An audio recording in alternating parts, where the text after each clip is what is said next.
तुम ध्यान कर रहे हो तो ऊर्जा चढ़ के कहाँ तक जाएगी? आगे चक्र, इसके ऊपर नहीं जा सकती है। लेकिन अगर ऊर्जा सुषुम्ना में चल रही है तो ऊर्जा कहाँ तक जा सकती है? सहस्रार तक जा सकती। और जब तक ऊर्जा सहस्रार में नहीं जाएगी तब तक समाधि नहीं लगेगी। अगर तुम्हारा उद्देश्य केवल ध्यान है तब तो तुम करवट, क्योंकि क्या है, जब तुम बाएं करवट लेते हो तो सांस किधर से चलती है? दाहिने तरफ से। दाहिने करवट लेटते हो तो सांस किधर से चलेगी? बाईं सांस। तो अगर केवल ध्यान कर रहे हो, निराकार को देख रहे हो तो कोई बात नहीं। तुम केवल नाद श्रवण कर रहे हो तो कोई बात नहीं। तो ध्यान और सुमिरन तो तुम करवट में कर सकते हो, कोई दिक्कत नहीं। लेकिन अगर समाधि करना है तो समाधि कब लगेगी? जब ऊर्जा कहाँ जाएगी? सहस्रार में जाएगी। तो उसके लिए तुम्हारा बैलेंस पोजीशन होना बहुत जरूरी है। जैसे तुम सुखासन में बैठो, पद्मासन में बैठो, वज्रासन में बैठो, तो फिर क्या होगा? दोनों तरफ, दोनों नितंबों पर बराबर भार होना चाहिए। या यह भी कष्टदायक तो शवासन में लेट जाओ, शवासन में भी दोनों तरफ बराबर भार है, तो सांस किधर से चलेगी? दोनों सम हो जाएगा। और फिर सुषुम्ना से जब ध्यान करोगे, समाधि करोगे तो ऊर्जा किधर से जाएगी? सुषुम्ना से चल करके सहस्रार तक पहुंच जाएगी। तो जब तक तुम शवासन में हो, वज्रासन में हो, पद्मासन में हो, सुखासन में हो, तब तक तो समाधि कर सकते हो। लेकिन जैसे ही तुमने करवट लिया, तुम्हारी सांस सुषुम्ना से नहीं जा करके ईड़ा या पिंगला से हो जाएगी और तुम्हारी समाधि टूट जाएगी। Let's acknowledge.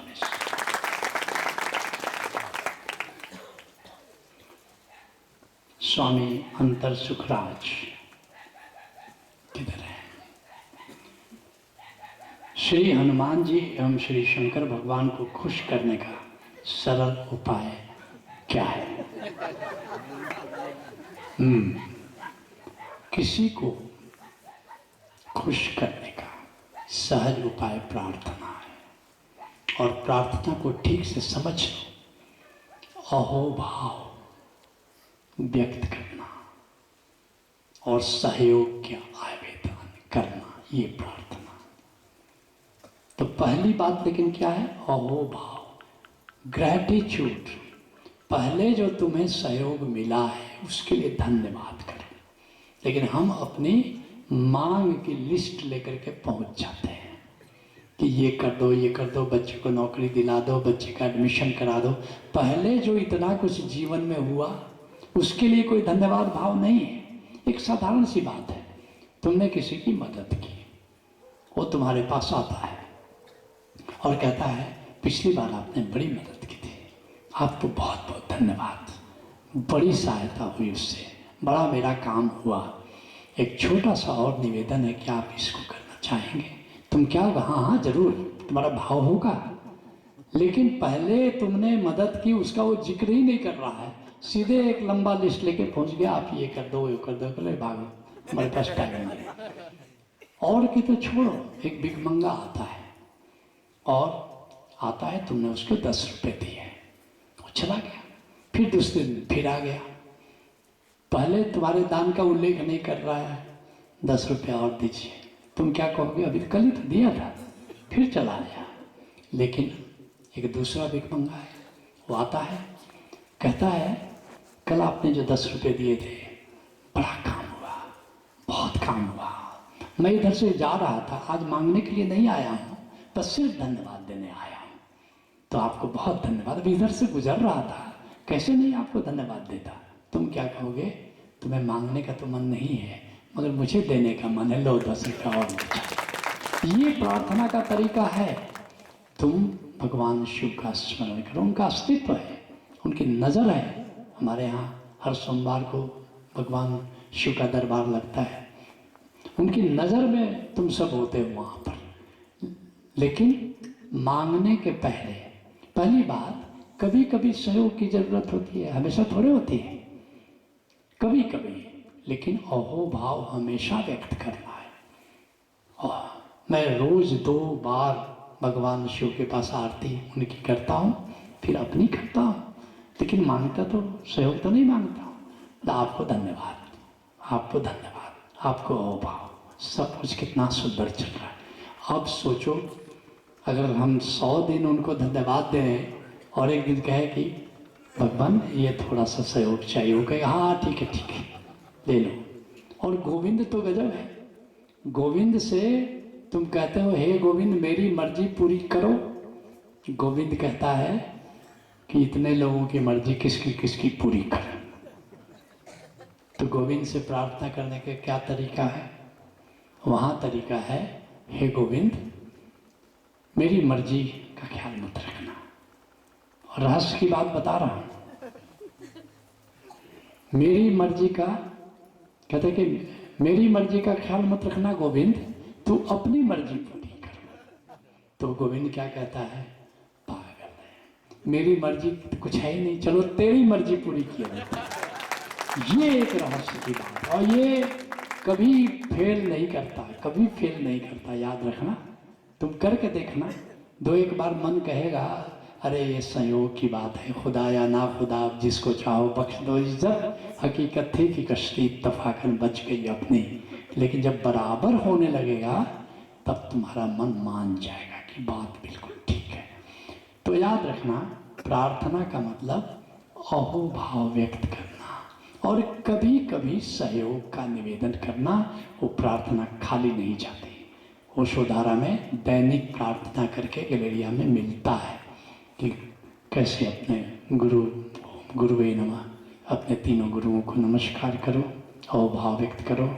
फिर किसको ना ओम परम गुरुवे नमः, 3 परम गुरु। परम गुरु कौन है? जो गुरु शरीर छोड़ चुका है, जैसे बुद्ध, नानक, ओशो, सुफीवा, जो शरीर छोड़ गए, उनमें से 3 का सहयोग चूंकि हमें बहुत ज़्यादा मिलता है। सहयोग सबका, बुद्ध का भी मिलता है, लेकिन 3 का सर्वाधिक मिलता है। सहयोग तो ख्वाजा साहब का भी मिलता है, बुअली शाह का भी मिलता है, लेकिन ओशो, सूफी बाबा, गुरु नानक, इन 3 का सहयोग भरपूर ओशोधारा को मिलता है। तो परम गुरुओं में 3 को लिया है। फिर ओम हनुमते नमः 3 बार उनको प्रार्थना करो। ओम शिवाय नमः, ओम शिवाय नमः भगवान शिव को। फिर ओम विष्णुवे नमः 3 बार, और फिर ओम गोविंदाय नमः 3 बार। अगर सुबह और शाम, कितना टाइम लगता है? 2-2 मिनट लगता है। तुम करके देखो, और ये हो नहीं सकता कि तुम्हारी कोई प्रार्थना सुनी ना जाए, ऐसा हो नहीं सकता। स्वामी प्रेम सार्थक, दिल्ली। कृपया करके त्रिविध का अर्थ समझाने की कृपा करें। बहुत साधकों से पूछा परंतु कोई भी उत्तर नहीं दे पाया। देखो, बुद्ध के शिष्य परंपरा में एक हुआ अतिशा त्रिविर। अतिशा त्रिविर महान उसका नाम है। उसके 3 गुरु थे। उसका जो अपना गुरु था, उसके बाद जो भी ध्यान ज्ञान सीखना था वो सीख लिया। तब उसके गुरु ने कहा अतिशा, जो कुछ मेरे पास था वो मैंने तुमको बता दिया, अब मेरा एक गुरु भाई बैठता है, अब तुम वहाँ जाओ, उससे सीखो। फिर वहाँ गया। उसने भी एक दिन कहा अतिशा, मेरे पास जो भी बताने लायक था मैंने तुमको बता दिया, अब हमारा एक और गुरु भाई है, तुम वहाँ चले जाओ। अतिशा वहाँ गया और वहाँ भी जो बताने लायक था बताया। फिर अपने गुरु के पास लौटा तो कहा कि महाराज हमारे गुरु कौन हुए? उसके गुरु ने कहा अतिशा, तुम्हारे 3 गुरु हुए और आज से तुम अतिशा त्रिविर महान के नाम से जानोगे, क्योंकि तुम्हारे 3 गुरु हैं। ऐसे ही मेरे भी 3 गुरु रहे, ओशो, गुरु नानक देव और सूफी बाबा। तो मैंने सोचा कि मैं इतना सौभाग्यशाली हुआ कि मेरे 3 गुरु हुए, तुमको दुर्भाग्यशाली क्यों बना दे? एक ही क्यों बना के रखे? तो तुम्हारे भी 3 गुरु बना दे और तुम सब भी अतिशा त्रिविर महान की कोटि में आ गए हो। त्रिविर का अर्थ है 3 लोग तुम्हारे गुरु हैं। Let's acknowledge.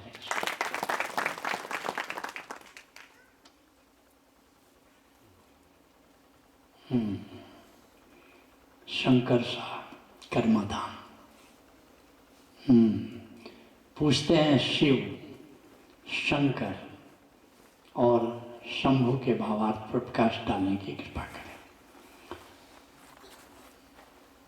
थोड़ा थोड़ा भेद है, तीनों भगवान शंकर के लिए। भगवान शिव जो शिवलोक है, उसके जो गवर्नर हैं,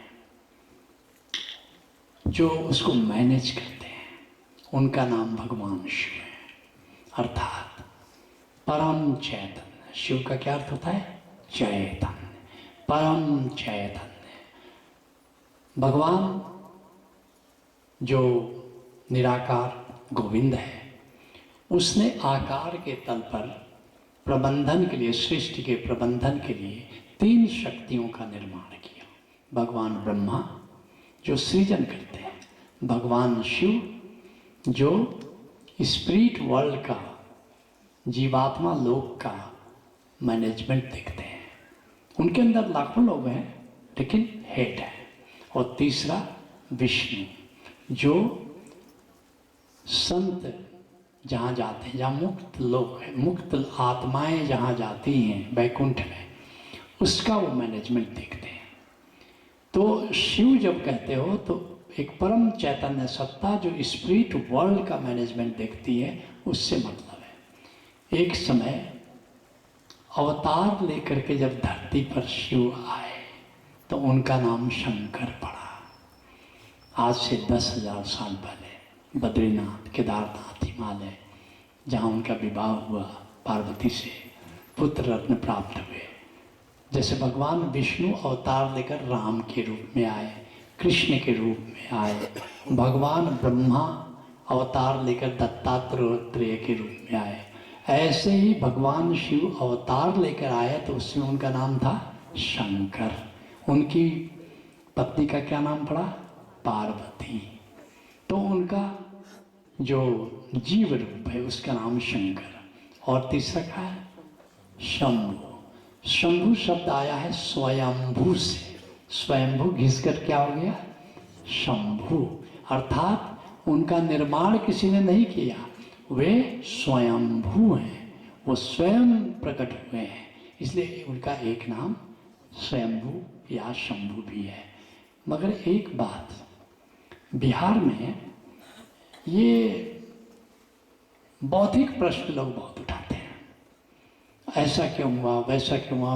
हम देखते थे शादी विवाह में भी कहीं जाता था तो लड़की वाले सवाल पूछते थे और आप जवाब दीजिए, नहीं जवाब दिए तो आप हार गए। और सवाल बड़ा बौद्धिक पूछा जाता था। मैं नेत्र आर्ट स्कूल में पढ़ता था, वहाँ से आया तो हमारे गांव से एक बारात जा रही थी और बारात हमारे समझ लो कि बड़े प्रिय जन की थी, उनकी बारात जा रही थी और हमारे गांव के बड़े प्रतिष्ठित व्यक्ति रहे। अभी भी उनका स्मरण करता हूँ तो विनम्रता और आदर से सर झुकता है। राजबल्लभ सिंह जी उनका नाम था। तो उन्होंने कहा, बबुआ आपको बारात चलना है। मैंने कहा कहाँ जाना है? बोला कि यहीं बगल का गांव सरफोरा है, वहाँ चलना है। हमने कहा कि वो तो ठीक है, तो कैसे जाना होगा यहाँ से? बोले कि हाथी पर चढ़ा के ले चलेंगे। हाथी था उनके पास। अब मेरा बालक मन तैयार हो गया, हाथी पर चढ़ के जाना है। मैंने कहा लेकिन करना क्या पड़ेगा? बोले करना कुछ नहीं पड़ेगा, लड़की वाले कुछ सवाल पूछेंगे। हमारे गांव में तो कोई पढ़ा लिखा आदमी इतना दिखता नहीं, तो तुम उस सवाल का जवाब दे देना। मैंने कहा अगर सवाल का जवाब मुझे नहीं आया तो? बोला उसकी फिक्र मत करना, अंग्रेजी बोल सकते हो। अभी कहाँ बोल सकते? वे लोग जो भी सवाल पूछे तो धड़ाधड़ अंग्रेजी बोले। मैंने कहा कि ठीक है, मैं बोल दूंगा। वहाँ मैं पहुँचा, लड़के वालों ने सवाल पूछ दिया। वो सवाल मुझे समझ में आया ही नहीं, लेकिन जैसा मेरे डायरेक्टर का निर्देश था, मैं उठा और धड़ाधड़ अंग्रेजी शुरू हुआ। और भी 5 मिनट भी नहीं बोला था कि वो बंदूक गोली चली, ठाए ठाए ठाए, जीत गए, कंधे पर हो गया। जो व्यक्ति सवाल पूछा था, जब भोजन होने लगा तो आया मेरे पास। उनका कि मैं स्वयं सो, मेरा नाम है, मैं जैन कॉलेज में अंग्रेजी का लेक्चरर हूँ। मैंने कहा अच्छा, आपसे मिलकर बहुत खुश हूँ। उसने कहा कि मैंने क्या पूछा था? मैंने कहा ये मेरी समझ में नहीं आया। बोला आपने जवाब क्या दिया? मैंने कहा ये भी मेरी समझ में नहीं आया। मुझे तो मेरे डायरेक्टर ने जो कहा था वो कहा, और फिर जीत गया हो गया। ऐसे ही बिहार में बौद्धिक शंभु नाम है कि शिव नाम है, इससे क्या लेना देना तुमको? अरे उस शिव को जानो, ये असली बात है। मैं उस शिव से मुलाकात करने के लिए तैयार हूँ, तुम विमोचन में पड़े हो। शंभु कौन, शिव कौन?